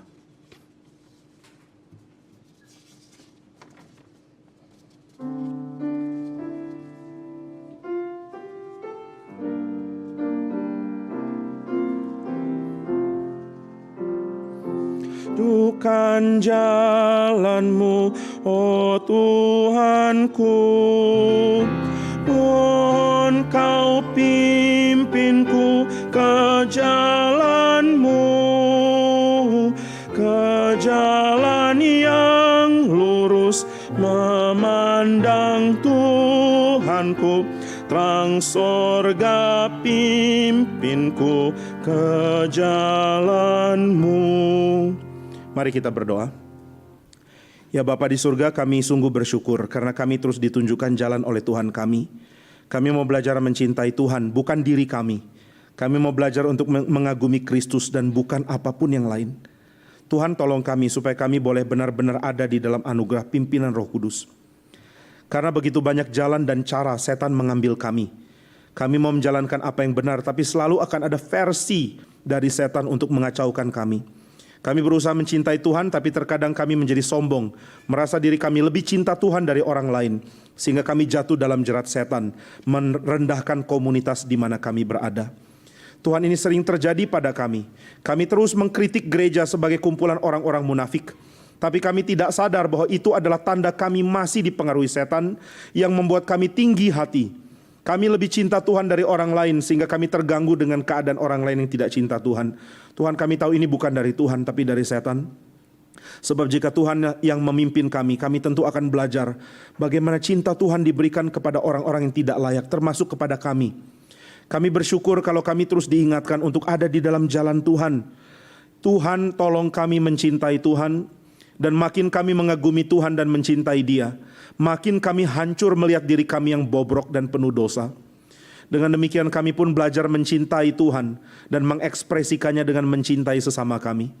Ya Tuhan, ketika Roh Kudus-Mu penuhi kami akan belajar berkomunitas dengan penuh cinta. Demikian diajarkan di dalam Efesus pasal yang kelima ya Tuhan, bahwa kami harus penuh dengan roh. Dan setelah itu ajaran dari Paulus dilanjutkan dengan relasi yang baik satu sama lain, relasi yang baik antara suami istri, relasi yang baik antara orang tua dan anak, relasi yang baik di dunia kerja antara tuan dan budak, relasi yang baik yang harusnya menjadi buah dari penuh dari roh.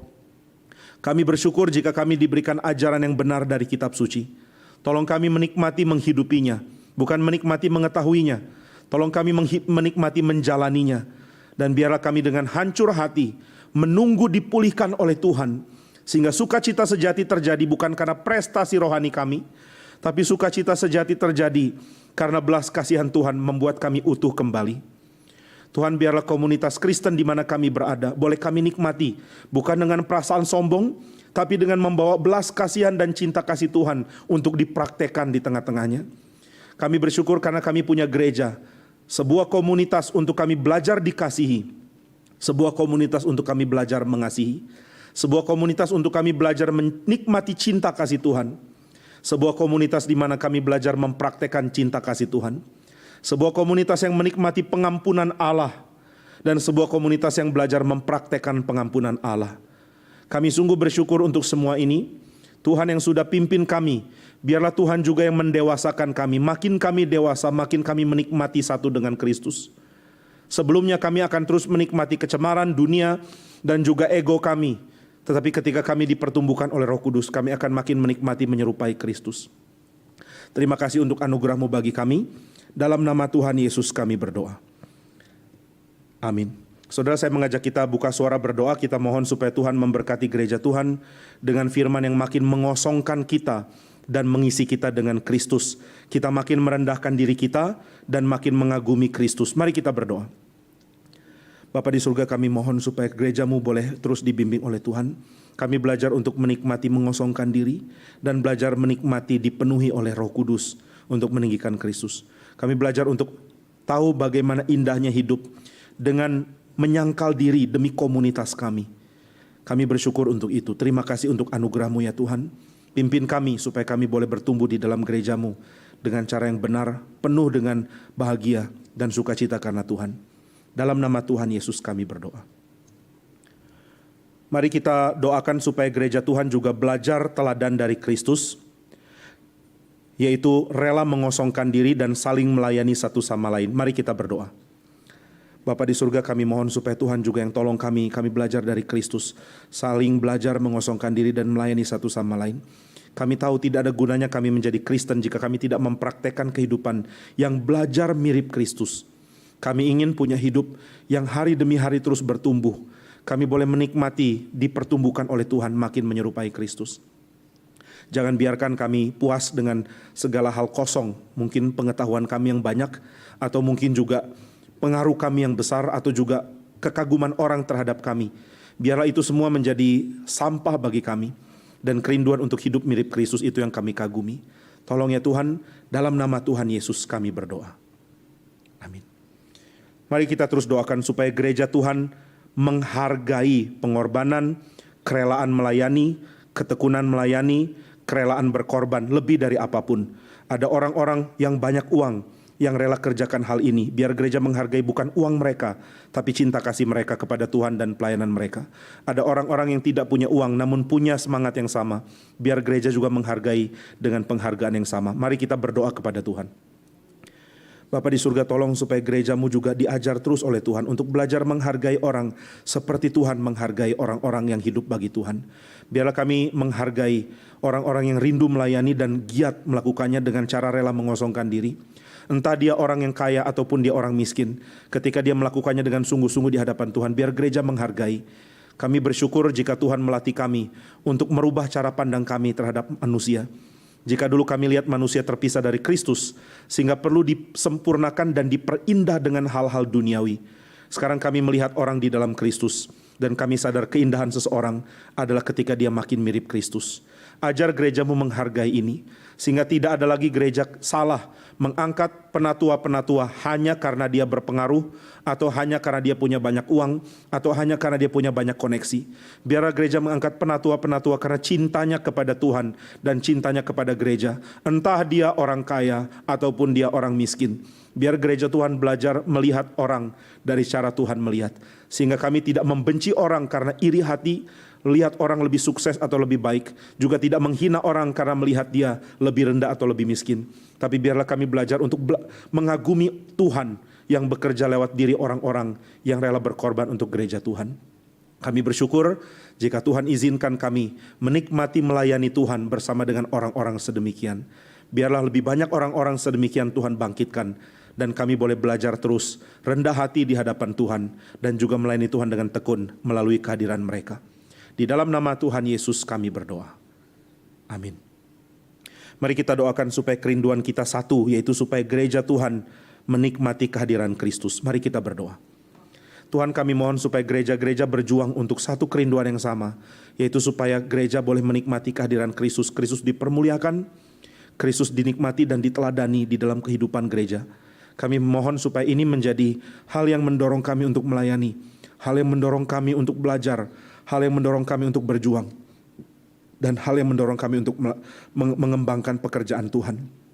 Kami sangat takut jika kami punya begitu banyak keinginan memperkembangkan pekerjaan Tuhan, tapi motivasinya terus kembali ke hal yang paling hina, yaitu diri. Tolong ya Tuhan, supaya kami tidak kembangkan pekerjaan Tuhan demi diri, tapi kami lakukan demi gereja Tuhan menikmati kehadiran Kristus. Tuhan, gerejamu tidak mungkin menikmati kehadiran Kristus selama gerejamu tidak mengenal siapa dia, selama gerejamu tidak mengenal firman. Sungguh hati kami hancur jika kami hidup di tengah-tengah gerejamu dan kami tidak tahu siapa Kristus yang sudah menyelamatkan kami. Kami sungguh hancur hati jika kami terus-menerus mendengar perkataan bahwa gereja Tuhan adalah tempat yang korup, tempat yang kotor, tempat yang penuh orang yang gila uang, tempat yang penuh orang yang munafik, tempat yang penuh orang yang bersembunyi dari keinginan yang kotor dan merasa aman di dalamnya. Kami sungguh hancur hati Tuhan, karena kami tahu kami juga adalah orang cemar dan yang penuh dosa. Namun kami tahu kami perlu Kristus, dan kami tahu ada pengharapan kami berubah karena Kristus. Tapi begitu banyak orang bahkan tidak mau mengenal Kristus meskipun mereka ada di dalam gereja Tuhan. Kami mohon supaya pelayanan kami diarahkan untuk menyatakan Kristus, sehingga orang-orang yang tadinya tidak mau peduli menjadi bertobat dan kembali kepada Tuhan. Pakailah kami. Kami mau berjuang untuk apa yang Tuhan percayakan kami kerjakan. Tapi kami mau Tuhan yang terus berikan kami pandangan yang benar, tujuan yang benar, dan arah pelayanan yang benar. Dalam nama Tuhan Yesus kami berdoa.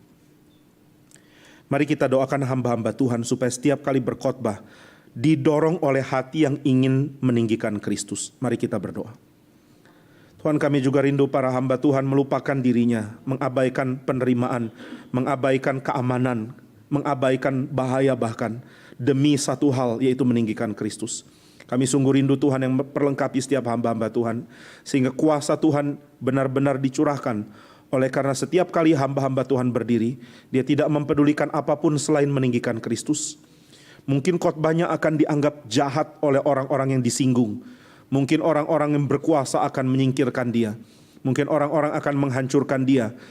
Tetapi kami mohon supaya Tuhan berikan kekuatan. Jauhkanlah rasa takut kepada manusia, memandang orang dan gentar kepada manusia. Jauhkan itu dari hamba-hambamu, sehingga mimbar Tuhan disucikan untuk meninggikan Kristus. Biarlah tidak ada orang yang punya hati bercabang berdiri di atas mimbar Tuhan. Biar hanya orang yang hatinya milik Kristus, dipegang oleh tangan kasih dari Tuhan sendiri, yang boleh menyatakan Kristus dari atas mimbar. Biarlah Tuhan izinkan mimbar-Mu dikuduskan, sehingga orang-orang yang berdiri adalah orang-orang yang sudah menyerahkan hatinya dan jiwanya ke dalam tangan Kristus. Terima kasih Bapa di surga, dalam nama Tuhan Yesus kami berdoa. Mari kita juga berdoa supaya hamba-hamba Tuhan juga disingkirkan dari keinginan untuk dipuji karena lebih menderita atau lebih berani daripada hamba Tuhan lain. Mari kita berdoa. Tuhan, kami juga tahu ketika keinginan untuk berkorban, rela untuk meninggalkan segala sesuatu bagi Tuhan sudah dikerjakan oleh hamba-hamba-Mu, maka tetap ada godaan lain dari setan, yaitu menjadi sombong dan angkuh karena kemampuannya. Begitu banyak orang jatuh ke dalam dosa ini tanpa disadari. Sanggup meninggalkan harta duniawi, sanggup meninggalkan keluarga, bahkan rela mati. Tetapi akhirnya menjadi tinggi hati karena dia lebih rela mati daripada hamba Tuhan lain. Tuhan, kami ingin sekali orang-orang benar-benar melayani Tuhan dengan tidak takut apapun. Tapi tolong jauhkan orang-orang ini dari godaan setan yang membuat hamba-hamba Tuhan merasa lebih baik daripada yang lain. Biar Tuhan yang tolong. Berikan pengertian, berikan hati yang terus-menerus mau direndahkan untuk meninggikan Kristus. Dalam nama Tuhan Yesus kami berdoa. Amin. Kita doakan juga supaya hamba-hamba Tuhan diberkati dengan kemampuan menegur dengan berani. Ketika gereja Tuhan serong, tetap ada keberanian menegur hamba-hamba Tuhan lain. Hamba-hamba Tuhan ini mungkin akan dicurigai sebagai pemecah gereja. Tetapi biarlah kerinduan untuk memurnikan gereja Tuhan yang mendorong hamba-hamba Tuhan ini untuk dengan keras berkhotbah. Mari kita berdoa. Tuhan, kami juga mohon supaya hamba-hamba-Mu dimurnikan sehingga tetap berani berkhotbah, mempertobatkan orang dan juga membongkar dosa-dosa yang dikerjakan. Bahkan dosa-dosa yang dikerjakan di dalam gereja. Tuhan, kami mohon supaya hamba-hamba Tuhan diberikan kepekaan dan kerendahan hati. Tetapi kerendahan hati di hadapan Tuhan yang tetap berani menegur orang-orang lain. Bukan kerendahan hati palsu, penerimaan palsu, cinta kasih palsu, kesatuan palsu yang mengabaikan fakta bahwa ada musuh Tuhan di dalam gereja. Tolong supaya hamba-hamba Tuhan berani membongkar siapa musuh, siapa lawan Tuhan yang pura-pura menyamar jadi pendeta. Karena kami tahu Tuhan sendiri sudah memperingatkan kami bahwa malaikat jahat, malaikat yang jatuh pun akan menyamar menjadi malaikat terang. Demikian pendeta palsu akan menyamar menjadi hamba Tuhan sejati. Biar Tuhan yang izinkan tetap ada suara dari atas mimbar yang bongkar kebobrokan pendeta-pendeta palsu, sehingga domba-domba Tuhan tidak terus-menerus ada di dalam keadaan bimbang dan dikacaukan oleh ajaran-ajaran setan. Terima kasih untuk anugerah-Mu, untuk adanya suara yang menegur. Di dalam nama Tuhan Yesus kami berdoa. Bapa di surga, kami terus berdoa untuk para hamba-hamba-Mu, Tuhan pemilik mereka. Kami bersyukur karena Tuhanlah yang panggil hamba-hamba Tuhan satu persatu. Ada yang bergumul dari masa remaja, ada yang bergumul dari kanak-kanak, ada yang bergumul di tengah-tengah kehidupan yang penuh dosa, ada yang bergumul di tengah-tengah penolakan keluarga, ada yang bergumul di tengah-tengah ancaman maut dari orang-orang sekeliling yang belum kenal Kristus. Tapi semua ini Tuhan panggil. Satu persatu Tuhan panggil, satu persatu Tuhan bentuk, satu persatu Tuhan sempurnakan, dan satu persatu Tuhan pakai. Tuhan, kami sungguh tidak rela jika hamba-hamba Tuhan diambil oleh setan. Maka kami mohon anugerah-Mu. Peliharalah gereja-Mu dengan memelihara hamba-hamba-Mu. Biarlah suara Tuhan tetap dinyatakan oleh para hamba Tuhan yang sejati. Dan biarlah Tuhan yang terus pelihara gereja-Mu yang sangat Tuhan cintai, dengan membangkitkan hamba-hamba Tuhan lebih banyak lagi yang tidak mau menjadi orang yang diterima secara politis. Ini supaya kami tidak menjadi saksi yang memalukan Tuhan, yang akhirnya Tuhan sendiri tidak terima.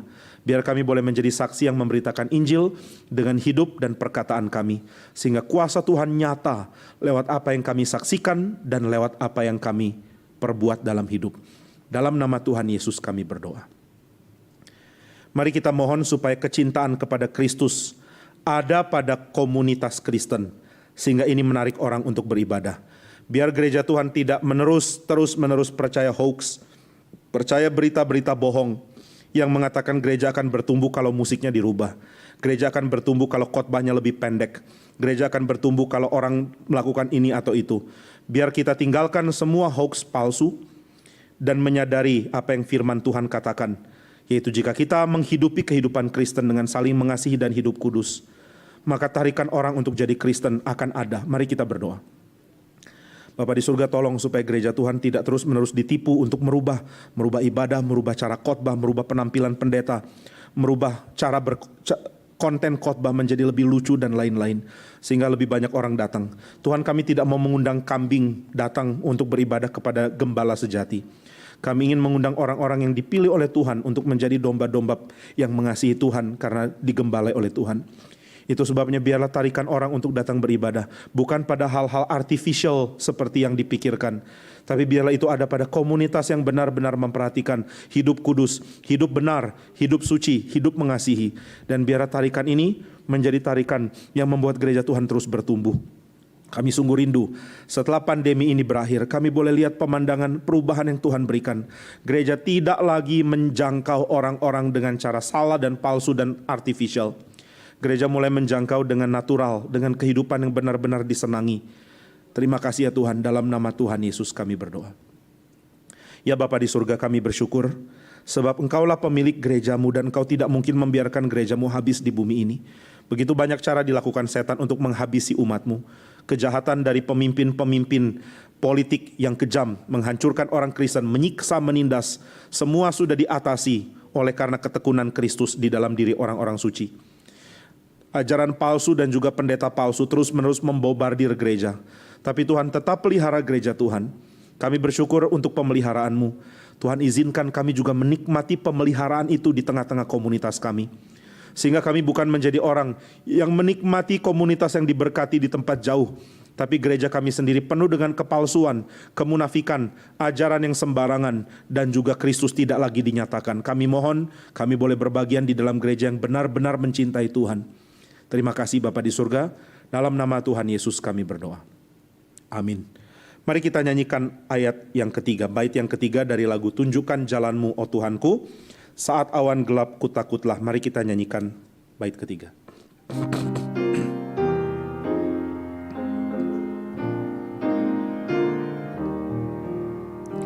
Saat awan gelap ku takutlah, mohon Kau pimpinku ke jalanmu, cerah atau hujan, jalan tak menentu, mohon Kau pimpinku ke jalanmu. Mari kita doakan supaya kegentaran karena pandemi ataupun juga karena merenungkan kematian dan kesulitan ekonomi benar-benar membuat kita bertumbuh di dalam Kristus. Mari kita berdoa. Tuhan, kami mohon supaya kegentaran kami, kepanikan mungkin, atau juga kekhawatiran akan hari esok, kekhawatiran akan kesehatan, kekhawatiran mungkin kami tidak hidup lama lagi, kami dihantui dengan pikiran-pikiran demikian. Tuhan, kami tidak berdoa kepada Tuhan supaya Tuhan rubah situasi sehingga kami boleh dihilangkan dari kekhawatiran itu. Tapi kami mohon supaya Tuhan mampukan kami bergumul dengan situasi ini dan boleh menang. Bukan menang terhadap situasi yang berubah, tapi menang di tengah situasi yang sama. Ketika kami menghadapi pandemi ini, kami takut mati. Tapi ketika kami merenungkan semua hal tentang Tuhan di tengah-tengah pandemi ini, maka kami makin melihat tangan Tuhan yang menopang hidup. Kami makin dikuatkan dengan berita Kristus bangkit. Kami bersyukur ketika pandemi ini terjadi, semua orang Kristen berada di dalam perayaan menikmati kebangkitan Kristus. Tidak ada orang Kristen yang tidak dihiburkan oleh kebangkitan Kristus. Kadang-kadang kekhawatiran di luar, entah itu pandemi yang terjadi ataupun penyakit COVID yang menyebar kemana-mana, membuat kami lupa berita indah, yaitu kebangkitan Kristus. Dalam anugerah-Mu kami boleh menikmati kebangkitan Kristus dirayakan di tengah-tengah pandemi yang mematikan. Sehingga kami sadar mati pun tidak memisahkan kami dari kasih Kristus. Tuhan, biar kami mengerti hal ini lewat perenungan dan juga lewat kekuatan yang Tuhan berikan. Sehingga kami tidak sembarangan hidup, tapi juga kami tidak sembarangan takut. Kami tidak sembarangan menjalani tanggung jawab kami, tapi kami juga tidak membiarkan takut mengatasi kami. Kami bersyukur karena Kristus bangkit. Dan kami bersyukur karena kami milik Kristus. Dan siapa dimiliki Kristus diberikan kemenangan di dalam kebangkitannya. Kami bersyukur karena di dalam Kristus kami melihat maut ditaklukkan. Di dalam Kristus kami melihat dosa ditaklukkan. Di dalam Kristus kami melihat setan ditaklukkan. Di dalam Kristus kami melihat diri kami dimenangkan, dimiliki, dijaga dan dikasihi oleh Tuhan. Terima kasih Bapa di surga. Biarlah kami bertumbuh di dalam iman kami meskipun situasi tidak berubah. Kami mohon ketika awal kami menghadapi pandemi ini, kami khawatir. Tapi biarlah kami sekarang boleh berdamai dengan banyak hal yang mengkhawatirkan dan melihat Tuhan lebih besar dari semua. Dan Tuhan yang akan menuntun kami di jalan Tuhan. Entah itu jalan baik, entah itu jalan kelam, entah itu jalan aman, entah itu jalan bahaya, entah itu jalan sehat, entah itu jalan yang menakutkan dan penuh penyakit, entah itu jalan yang tenang, entah itu jalan di tengah-tengah pandemi. Kami bersyukur untuk penyertaan Tuhan. Di dalam nama Tuhan Yesus kami berdoa. Mari kita doakan supaya gereja Tuhan juga bertindak mengasihi di dalam cara yang tepat. Biarlah tindakan kasih kita difokuskan untuk Tuhan dan untuk orang yang memerlukan. Bukan untuk nama, juga bukan untuk pameran. Mari kita berdoa. Tuhan, kami mohon supaya kami boleh belajar untuk merenungkan firman, yaitu mengutamakan Tuhan dan mengasihani sesama. Biarlah tindakan kasih yang dikerjakan oleh gereja Tuhan semata-mata untuk menyenangkan hati Tuhan. Dan semata-mata untuk memberikan fokus kepada orang-orang yang sangat-sangat perlu belas kasihan. Kami mohon supaya tindakan baik dan menolong tidak menjadi tren yang akhirnya dipamerkan kemana-mana. Tapi biarlah ini menjadi tindakan yang disenangi Tuhan karena ketulusan yang dikerjakan lewat gerejamu. Biarlah gereja Tuhan tulus di dalam menolong orang dan menyenangkan hati Tuhan karenanya. Dalam nama Tuhan Yesus kami berdoa. Amin. Bapa di surga, kami bersyukur karena meskipun ada awan gelap dan kami takut, tapi Tuhan pimpin kami di jalan Tuhan. Dengan demikian kami tahu, dengan bersama Tuhan, entah cerah, entah hujan, meskipun kami tidak tahu di depan ada jalan seperti apa, tapi Tuhan sudah pimpin kami dan di situ kami tenang. Domba-dombamu tenang karena mendengar suara gembalanya. Kami tenang karena kami mendengar suara Kristus. Terima kasih ya Tuhan. Dalam nama Tuhan Yesus kami berdoa. Amin. Mari kita nyanyikan lagu ini, bait yang terakhir, Ajalku tibalah kan jumpamu. Mari kita nyanyikan.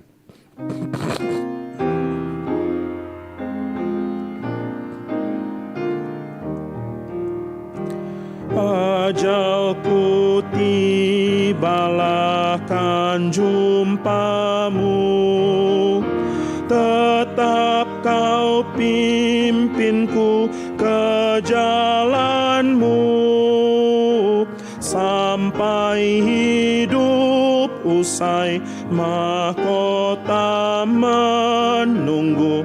Mohon kau pimpinku ke jalanmu. Mari kita doa supaya Tuhan pelihara orang-orang Kristen sampai akhir boleh menyaksikan bahwa mereka orang Kristen. Kita berdoa supaya ada ketenangan orang-orang yang sakit, ketenangan dari orang-orang yang sudah tua, ketenangan dari orang-orang yang mendekat kepada kematian, karena menyadari di penghujung jalan hidup ada Kristus. Mari kita berdoa. Bapa di surga, kami menyerahkan saudara-saudara kami di dalam keadaan yang sangat sulit, sakit menuju kematian atau yang sudah tua dan sudah mendekat kematian. Tuhan, kami mohon kekuatan dari Tuhan. Dan kami mohon supaya keadaan orang-orang ini bahkan memberikan kekuatan bagi orang-orang lain yang belum mendekat kematian. Kami mohon supaya ada kemenangan yang Tuhan nyatakan lewat kehidupan orang-orang yang mendekat kematian. Karena tidak ada satupun dari orang Kristen yang tidak tahu bahwa di ujung hidup ada Kristus. Kami tahu bahwa ketika kami harus menghadap kematian, kami melihat musuh yang sudah ditaklukkan. Kami tidak melihat musuh garang yang menakutkan lagi. Kami melihat musuh yang sudah diinjak. Dan kami tahu di balik kematian ada sang pemenang, yaitu Kristus. Terima kasih untuk janji yang demikian kuat. Biarlah semua orang Kristen Tuhan pakai untuk menyaksikan Kristus di dalam keadaan mendekat kematian.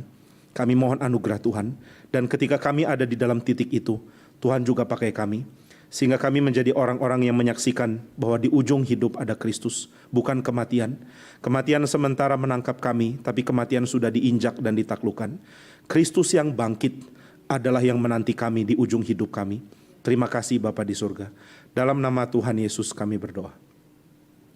Mari kita berdoa supaya orang-orang memberikan perhatian, cinta kasih yang tulus di dalam kehidupannya, sehingga ketika saatnya menyaksikan Kristus, tidak ada hal-hal apapun yang menjadi batu sandungan, terutama untuk orang-orang yang sedang berada di dalam kesulitan dan mendekat ke kematian. Biarlah orang-orang Kristen di sekitar orang-orang yang tua atau orang-orang yang sakit diberikan ketekunan dan juga sukacita di dalam merawat orang-orang yang mendekat ke kematian. Mari kita berdoa. Tuhan, kami menyerahkan juga saudara-saudara kami, mungkin anak-anak dari orang tua yang sudah mendekat ke kematian, ataupun juga orang-orang di sekitar yang merawat orang yang tua ataupun yang sedang sakit. Kami mohon supaya Tuhan yang berikan sukacita, karena mereka diberikan hak istimewa, boleh berbagian untuk menjaga, merawat, dan juga memperhatikan orang-orang yang Tuhan cintai. Kami tidak mau seperti dunia yang melihat orang berdasarkan fungsi. Kami mau seperti Tuhan yang melihat orang dari sudut pandang cinta kasih dan belas kasihan. Biarlah orang-orang Kristen yang diberikan anugerah boleh merawat dan juga melayani, entah itu orang tua ataupun juga saudara-saudara mereka yang lain yang sedang sakit parah atau yang sudah tua dan mendekat ke kematian. Tuhan yang berikan sukacita besar boleh berbagian di dalam pelayanan istimewa ini. Biar Tuhan juga yang sertai, sehingga orang-orang Kristen yang melayani orang-orang tua, orang-orang Kristen yang melayani anak-anak yang terlantar, orang-orang Kristen yang melayani orang-orang yang tidak dianggap oleh dunia ini, orang-orang ini boleh bersukacita karena sesungguhnya mereka sedang melayani Kristus. Sebab ketika Kristus menghakimi, Kristus mengidentikan diri dengan orang-orang tak berdaya ini. Kami bersyukur untuk pelayanan gereja yang Tuhan berikan. Kami bersyukur untuk pelayanan yang begitu mengagumkan, meninggikan Kristus di dalam keadaan-keadaan yang begitu mulia, seperti kebaktian kebangunan rohani, ataupun juga pelayanan-pelayanan lain yang kelihatan begitu besar. Kami tahu Tuhan menginginkan pelayanan-pelayanan besar ini, tapi kami juga tahu Tuhan juga menyenangi pelayanan-pelayanan yang diberikan kepada orang-orang yang tidak lagi dianggap penting di dunia ini. Terima kasih untuk anugerah Tuhan. Biarlah orang-orang Kristen menikmati pelayanan yang Tuhan percayakan dengan penuh sukacita, dan tidak membandingkan pelayanan yang dikerjakan dengan pelayanan-pelayanan lain dari kacamata dunia. Biarlah cinta kasih Tuhan yang membuat kami bersyukur boleh berbagian di dalam pelayanan yang Tuhan percayakan. Dalam nama Tuhan Yesus kami berdoa. Mari kita doakan supaya Tuhan juga yang boleh berikan kepada kita kemampuan untuk memberikan penghiburan dan kekuatan kepada orang-orang dengan cara yang tepat. Sehingga kita tidak mengatakan kalimat-kalimat murahan yang tidak penting, atau kalimat-kalimat hardikan yang tidak pada tempatnya. Biarlah kita boleh menyatakan kalimat-kalimat yang tepat untuk menguatkan orang. Mari kita berdoa. Tuhan, kami juga berdoa di saat-saat sulit yang dialami oleh kami ataupun orang lain. Boleh ada kalimat-kalimat tepat. Jika kami terlalu mengasihani diri, boleh ada teguran yang mengingatkan kami. Jika kami terlalu ketakutan dan tidak punya kekuatan, boleh ada kalimat yang menguatkan. Kami tidak tahu apa yang saudara kami perlukan di dalam kesulitan. Biar Tuhan berikan bijaksana sehingga kami boleh katakan kata-kata yang tepat sehingga orang mendapat berkat.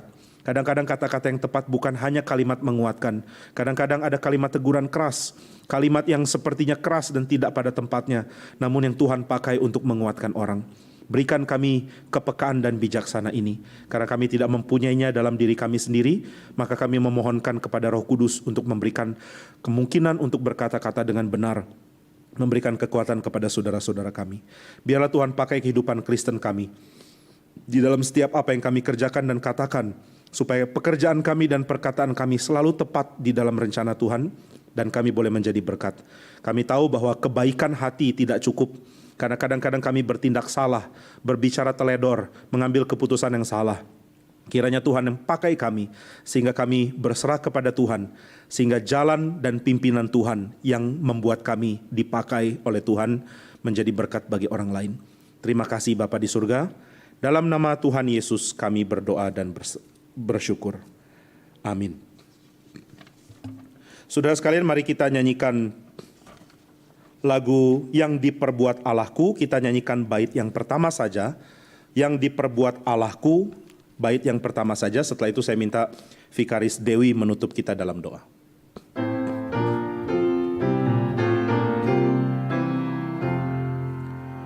Yang diperbuat Allahku kebaikan semuanya, rancangannya tetap teguh, ku berserah padanya. Tuhankulah selamanya, yang menginku andalkan. Padanya aku aman. Bapa dalam surga, terima kasih untuk persekutuan doa kami pada malam hari ini. Biarlah kami senantiasa begitu terpukau oleh keindahan Kristus, sehingga kami begitu ingin bersama-sama bersekutu di dalam firman, di dalam doa. Tolong kami Tuhan, di dalam situasi-situasi yang sulit, yang tidak ideal, jangan sampai kami menukar Kristus dengan alasan-alasan kesulitan kami. Tetapi biarlah kami mempunyai hati yang selalu mengingini Kristus. Bahkan kami bisa mengabaikan kesulitan-kesulitan kami karena kami begitu mengingini Kristus. Tolong kami Tuhan, karena di dalam hati kami punya 1001 alasan yang masuk akal untuk kami menolak Kristus, mengabaikan Kristus, dan memilih untuk tenggelam dalam pergumulan kami. Tapi Tuhan selalu mengundang kami, selalu menarik kami, karena Tuhan kami begitu indah. Terima kasih Tuhan, kami bersyukur untuk persekutuan doa kami pada malam hari ini, dan kiranya Tuhan satukan kami kembali dalam persekutuan doa kami di minggu depan.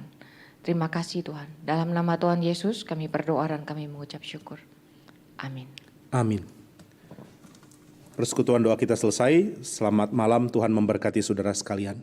Saudara yang tergerak memberikan persembahan seperti biasa akan ada rekening GRI Bandung akan ditayangkan. Dan jemaat GRI Bandung boleh memberikan persembahan ini. Tuhan memberkati.